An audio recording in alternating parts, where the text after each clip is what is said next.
compliment to the offensive line. We got some new stats from Hembo on Saquon. His average touchdown length this year, 32 yards. What? Jeez. Good Lord. That's absurd. 32. He's the only guy in NFL history. I don't know if we were able to get it up in time or not. Yeah, here it is. Only guy in history who has 20-plus touchdowns, and the average length of the touchdown was more than 30 yards. Now, this includes playoffs, 32.5 yards. And then the immediate thought is, well, you know who steals it all? Yes. Bingo. Jalen Hurts takes the 2-yarders down there at the goal line, so that then that isn't kind of offsetting the average. 32.5-yard average, D-Butch. I mean, that's insane.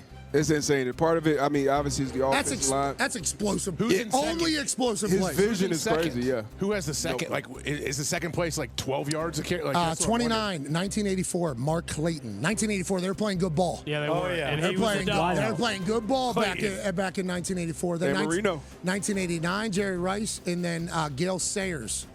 27 yards. So, I mean, there has been home run hitters, I guess, for 20-plus touchdowns throughout a season. But if you're scoring on a 32.5-yard clip every single time, that is must-watch football. I mean, that is must-watch football, and that's old-school football because it's often. No, they don't. No, they don't. No, Saquon. No, they don't. It speaks to Jalen, too, though. You know, kind of have to watch him. Like some of those middle backers who just fly over the top. For Saquon, it's like, well, you kind of have to sit in the pocket a little and wait to see if Jalen's pulling that thing and taking it because he's had a few 40-yard touchdowns. He started the playoffs this year with a 45-yard touchdown to kick off the entire thing. Yeah, Jalen's special, isn't he? He's playing a lot better. Oh, jeez. I will say this. Listen, he does. Snip, snap. Snip, snap. I think the most impressive thing that he's done since week 5 is not turn the ball over. He's been fantastic at that. He's leading the team. He's obviously running, doing what he's done, and he's throwing the shit out of the ball. I can't say anything else. Hey, let's talk about a awesome story that is in the middle of a terrible event. And this kind of popped across the news. Our Twitter feed, our algorithm showed us this, and we just wanted to show love. 10-year-old Trey Howard, was near where the plane went down in Philadelphia. Obviously, terrible tragedy. T's and P's to everybody involved in that situation. In the middle of that, though, this dude right here laid and saved and protected his daughter.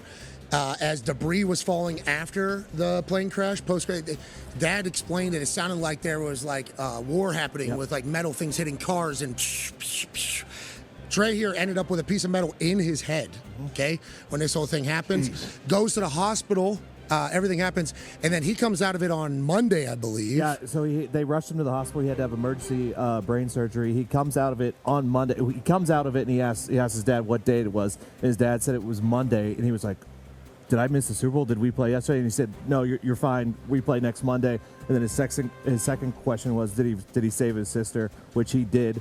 The dad said it was like the shrapnel metal was like gunfire hitting his car, and he took care of his other children. The 10-year-old jumped on his sister. Like Tyrese Maxey, his favorite 76er, came and visited him in the hospital. It turned out being a great story for them. That's like, and you never know like what's going to happen. But as a 10-year-old to go to protect your sister, just awesome. Dog. Trey, we appreciate you, buddy. Hero. We assume he's going to be going to the Super Bowl. Yeah. If he could travel, We assume if he could travel, he'll be going to the Super Bowl. But I think his relationship with the Philadelphia Eagles is probably only beginning. Yes.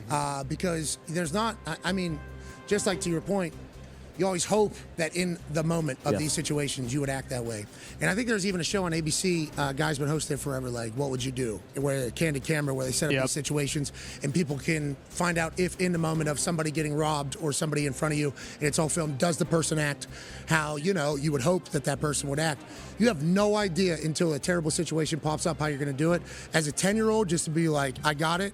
Like, hey, you're going to go on to do amazing things, brother. And we cannot wait to watch and know that what you're going through with the brain surgery and everything else is only going to set you up to do it. And, Trey, you're the best, bud. We're lucky to be in the same world as you at the same time as you. And that's badass stuff. Yeah. That's awesome. That dad's got to be incredibly proud. Yes. Like, hey, this is my boy here. Legend. Like, that is, you almost get emotional whenever you, like, think about the amount of pride that dad had to have. And his dad said he was super, like, his dad said, that's not his job. That's my job. But he did it in that moment, so yeah, he was very. Hey, that's dope. Yeah. Awesome. I like that happened, especially Philly. Yeah. Mm-hmm. Grit. That's right. Are they going to win a Super Bowl? Huh? I mean, they might. They certainly might. There's a chance. I mean, it's hard to bet against the Chiefs because it seems like for the last I don't know, 5 years, that's all they do is they win, and they win close games. It's kind of what I've thought the entire playoffs. If you're going to beat the Chiefs, you have to beat them. You can't give them an opportunity, when late in the game for them to drive down and either kick a field goal. Like, if they're going to win this game, I think they have to win by 10 to 13 points. But the way they've been playing, who knows? And we talk about the Chiefs having a chip on their shoulder. Sirianni's been, had shit talked about him all year. Same with Jalen. Like, this Eagles squad has a lot of chips on their shoulder as well. Yeah, I think it's going to be a great game. I think so. Flip-flopping. I think me too. I woke up this morning, Eagles, and I went to bed, Chiefs. Like, I have no idea. So since the NFC Championship, I've been on the Eagles. I'm like, they can do it. They can do it. Everything I believe is that you got to be tough. Like, that is my entire belief in football. I don't care if it's 2025.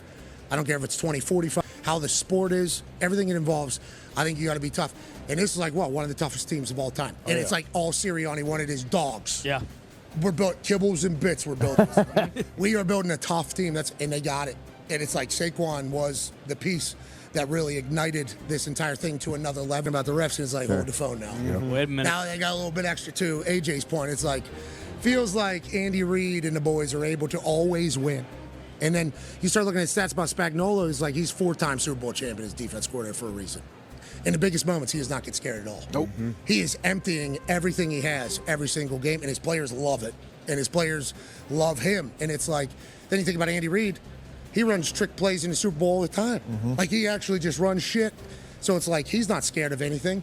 And then Tobe, it's like Bucker's been here. He's at a game winner. Yeah. It's like that team. How do you say they're going to lose a game? I don't know how you say they're going to lose a game, especially the Super Bowl. But then it's like, the Eagles are tougher. I don't know. Every day. Yeah, there's a stat, too. I saw it this morning where it's of the rematches in the Super Bowl between quarterbacks. The guy who won the first match is 4-0 in the second match. The quarterback, returning has never won, so it's one of those things. Yeah, and then there's all the betting stats that contradict each other. Yep. Like, hey, this happens if this happens. All 18 out of the last 19. Yeah. And then on the complete opposite side, last 7 straight times this, and it's like, that doesn't tell us shit. Yep. Nope. That doesn't tell us a damn thing. So I have no idea. I think that's a good thing. Yeah, for sure. Agree. I think that's a good thing. Great Joining us now might be a guy who might be able to give us a little more information. Yeah. His team's not here.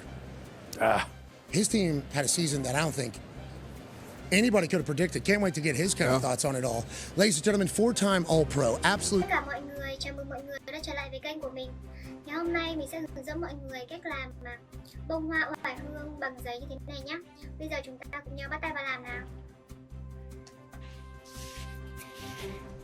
Ở đây mình có một cái bút chì, kéo và thước kẻ. Đây mình có 2 tờ giấy màu, một tờ giấy màu hồng và một tờ giấy màu xanh nha. Bây giờ mình sẽ đi cắt cái tờ giấy